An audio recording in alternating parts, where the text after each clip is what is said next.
संस्थांच्या निवडणुकीच्या पार्श्वभूमीवरती आज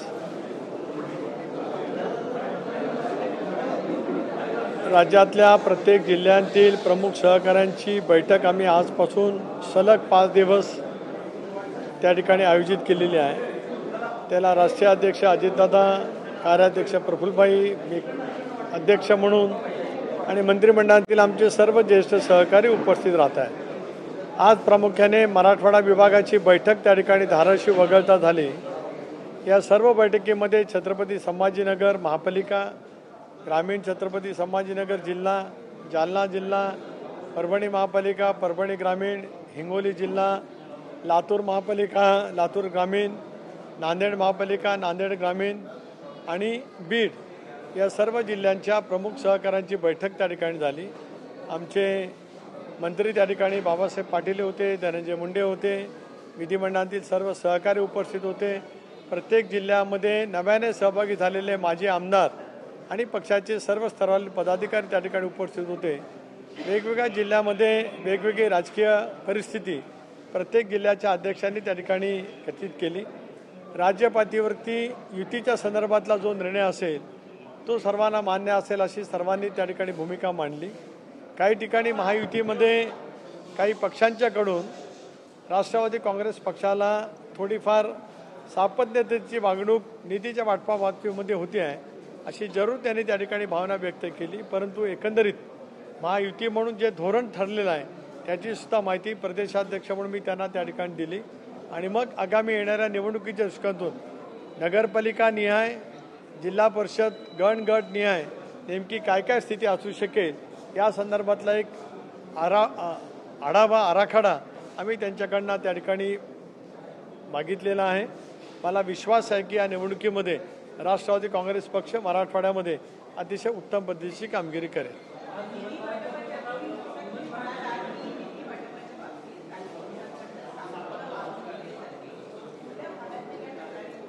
ते काही विवक्षित जिल्ह्यापुरता होत्या, तो काय महत्त्वाचा भाग नाही, कारण अशा तक्रारी अशा परस्परांच्या बाबतीमध्ये असू शकतात, तो भाग महत्त्वाचा नाही। आगामी येणाऱ्या निवडणुकीला सर्व शक्तीने ताकदीने आपल्याला सामोरं जायचं आहे। राष्ट्रवादी काँग्रेस पक्षाचं स्थान आहे ते अधिक बळकट करायचं आहे, पण त्याचबरोबर ती महायुती म्हणून सामोरं जात असताना वेगवेगळ्या जिल्ह्यातली राजकीय परिस्थिती काय ते आम्ही त्यानिमित्ताने समजून घेतलं।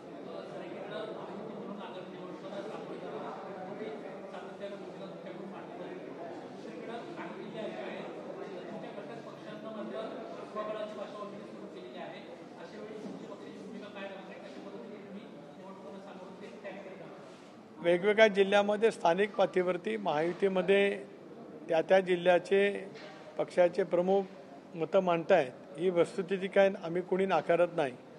उद्याही समन्वय समितीची बैठक संध्याकाळी 6 वाजता बोलवण्यात आलेली आहे। त्याला मी उपस्थित राहीन, हसन मुश्रीफ असतील, बावनकुळे साहेब असतील, भारतीय जनता पक्षाचे अध्यक्ष रवींद्र चव्हाण साहेब असतील, शंभूराज देसाई आहेत, उदय सामंत आहेत। आम्ही त्यावेळेला ही जी काय वेगवेगळ्या स्तरावरती चर्चा होती आहे त्या बाबतीमध्ये सुद्धा त्या ठिकाणी विचारविनिमय करणार आहोत आणि त्याच्यातून एक धोरण म्हणून महायुतीचं धोरण उद्या आम्ही त्या ठिकाणी निर्णयास्पद येऊ आणि आवश्यकता वाटली तर या तिन्ही नेत्यांच्या जवळ माननीय मुख्यमंत्री देवेंद्रजी, उपमुख्यमंत्री अजितदादा, उपमुख्यमंत्री एकनाथराव शिंदे साहेब यांच्याजवळ आम्ही चर्चा करू।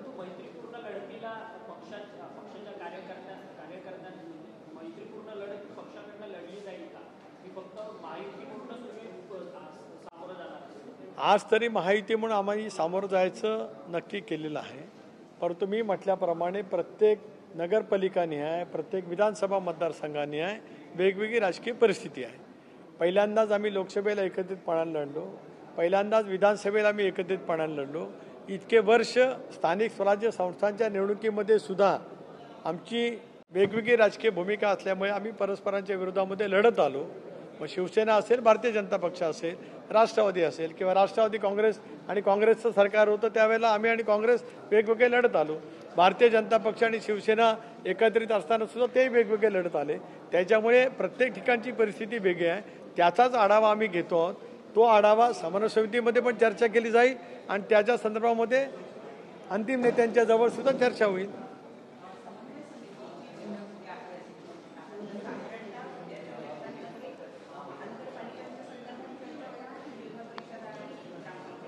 स्वाभाविकपणाने आता जे ऐकायला मिळतंय त्याच्यामधून नगरपालिकेच्या निवडणुका ह्या दिसत आहेत. मला माहीत नाही की निवडणूक आयोगाचा अधिकार आहे, जिल्हा परिषदच्या पण आहेत, आणि जी अंतिम यादी मतदारांची प्रसिद्ध करण्याचा GR किंवा त्या संदर्भातली घोषणा निवडणूक आयोगाने केली, त्याप्रमाणे आता नगरपालिकेच्या बाबतीमध्ये अंतिम यादी झाली, जिल्हा परिषदेच्या बाबतीमध्ये आता अंतिम यादी ही आता लवकरच होईल, आणि महापालिकेच्या बाबतीमध्ये तसं कुठं अजूनही आले नाही. त्यामुळे आत्ता निवडणूक आयोगाने जे अंतिम यादी मतदारांची नक्की करण्याचं नक्की केलंय त्याप्रमाणे नगरपालिका सुरुवातीला दिसते. मला माहीत नाही, मी परत पुन्हा तेच बोलतोय, नंतर जिल्हा परिषद दिसते. त्यामुळे स्वाभाविकपणाने उद्याच्या चर्चेमध्ये ज्या लगेचच निवडणूक आहेत त्या बाबतीमध्ये चर्चा होईल.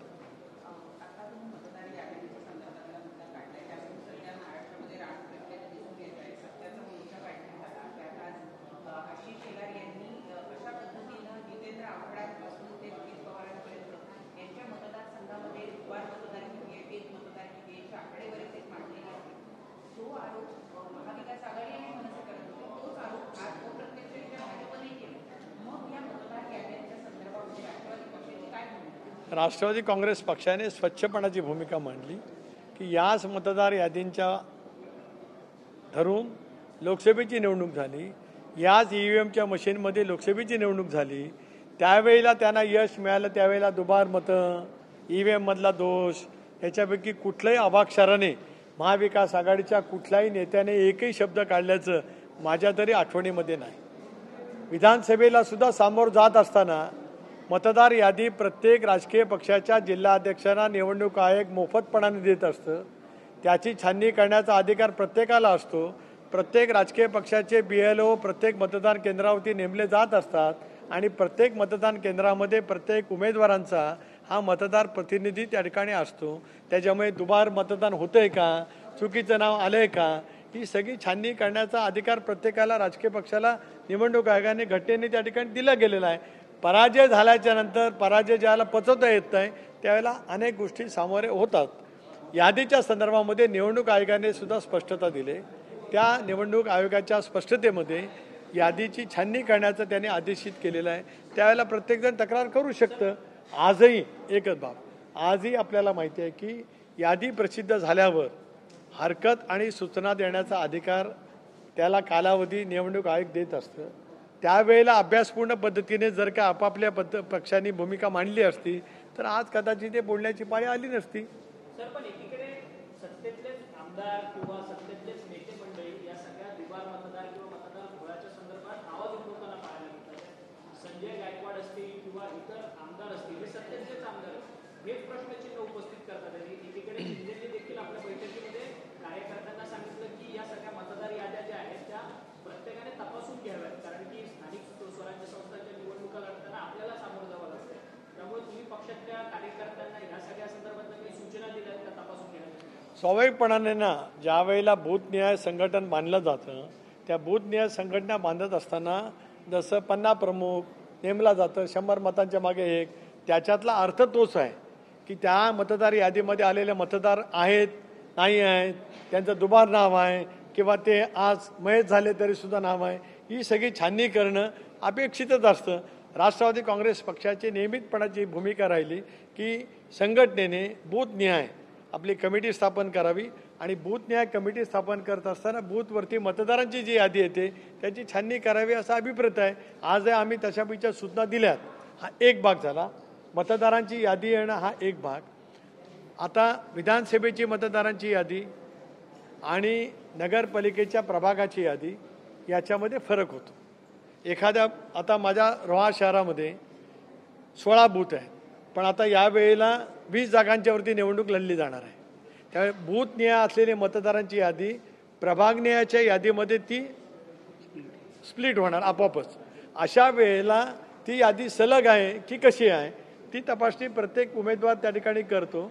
राष्ट्रवादी काँग्रेस पक्षाच्या सुद्धा कार्यकर्त्यांनी ती सजगतेने पाहावी अशी त्या ठिकाणी अपेक्षा आहे. कारण प्रभाग निवडताना निवडणूक आयोगाने काही गाईडलाईन दिले आहेत. उत्तरेपासून दक्षिणेकडे जाताना किंवा रस्ता असेल, नदी असेल तर कशीच भौगोलिक संलग्नता असावी अशा गाईडलाईन दिल्यात. त्या गाईडलाईनच्या आधारे प्रभाग पडलेत की नाही आणि यादी झाले की नाही हे पाहण्याचं काम प्रत्येक राजकीय पक्षाचं आहे. राष्ट्रवादी काँग्रेस पक्षाने सुद्धा आज तशापैकी सूचना कार्यकर्त्यांना दिलेल्या आहेत.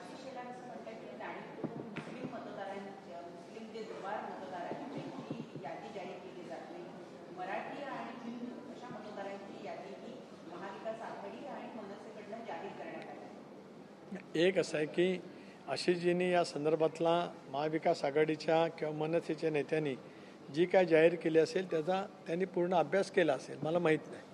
मी स्वतः या बाबतीतलं नेमकी काय कालचा सत्य का असत्य मोर्चा निघाला मला माहीत नाही, कारण मी माझ्या लोकसभा मतदारसंघाच्या ग्रामीण भागात होतो. रात्री उशीर आलो नाही, सकाळपासून या बैठकीमध्ये मी त्या ठिकाणी व्यस्त आहे. माझी स्वतःची भूमिका आहे की एका बाजूला ते काम वेगवेगळे नेते मंडळी वेगवेगळे पक्ष करत राहतील. आम्ही प्राधान्य दिलं की संघटनेच्या कामाला अधिक लक्ष केंद्रित करावं. शेवटी या गोष्टीची माहिती घेऊन उद्या या बाबतीमध्ये बोलेन. तुमच्या महिला प्रदेशाध्यक्ष महिला आयोगाच्या अध्यक्षा देखील त्यांच्या राजीनाम्याची सध्या मागणी खूप होताना पाहायला मिळते. खरं तर संपदा मुंडे डॉक्टर संपदा मुंडे आत्महत्या प्रकरणावरतून हे सगळं राजकारण होताना पाहायला मिळत आहे.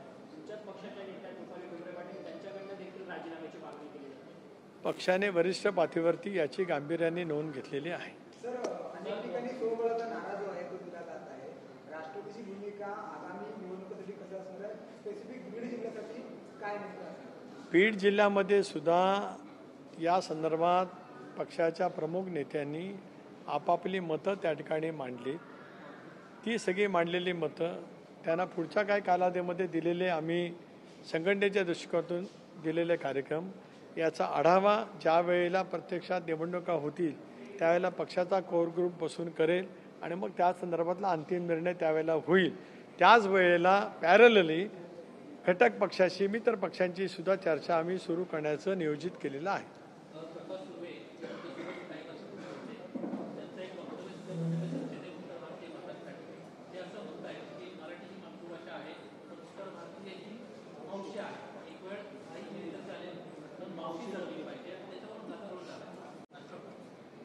धन्यवाद.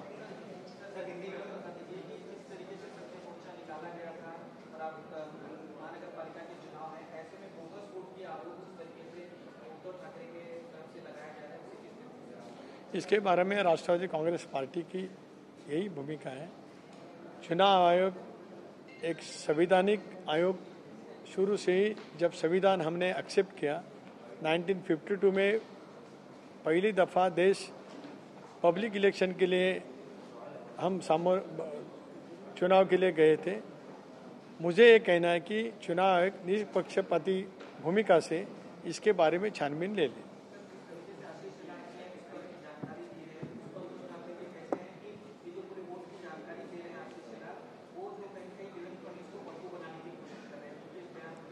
देखिए, एक दूसरे के ऊपर वो क्या बोलते हैं इसके बारे में मैं कुछ टिप्पणी नहीं करना चाहता हूँ. राष्ट्रवादी कांग्रेस पार्टी अजीत दादा के नेतृत्व में आने वाली चुनाव के लिए पूरी तरह से हम तैयार हो रहे हैं. किसके साथ हम चुनाव के बारे में युति करना, अलायंस करना, ये हर एक ज़िले के हमारे नेताओं के पास हम जानकारी कर ले रहे हैं. कल हमारी समन्वय समिति की बैठक है, उसमें भी हम चर्चा बहस करेंगे. उसके बाद यदि चाहे तो राज्य के नेता देवेंद्र जी, अजीत दादा, एकनाथ शिंदे साहब के साथ बैठकर हम इसके बारे में तय करें.